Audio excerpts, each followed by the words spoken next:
Najprej pozdrav tebi, ki to gledaš oziroma poslušaš. Smo pred izidom knjige Ustanimo v suženjstvu zakleti, vem izzivalni naslov. O čem govori knjiga? Rojeni smo v polarizacijo, v dvojnost.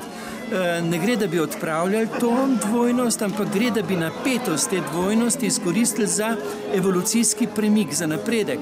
Kajti sedaj nas očitno politika ekonomizma zlorablja to napetost za medsebojno konfliktnost, nekonstruktivnost, s čimer pa evolucijo ustavlja. Kajti ko se mi med seboj udarimo v tej dvojnosti, v tej napetosti, se ta napetost razelektri, sprosti na napačen način. Mi bi pa to napetost morali ponuditi za to, da bi evolucija naredila iz te neumnosti, v katero smo se ujeli v tem medsebojnem polarizujočem konfliktu, da bi to napetost izkoristili, da gremo naprej, da nas svet vendarle se malce osvobodi za boljše.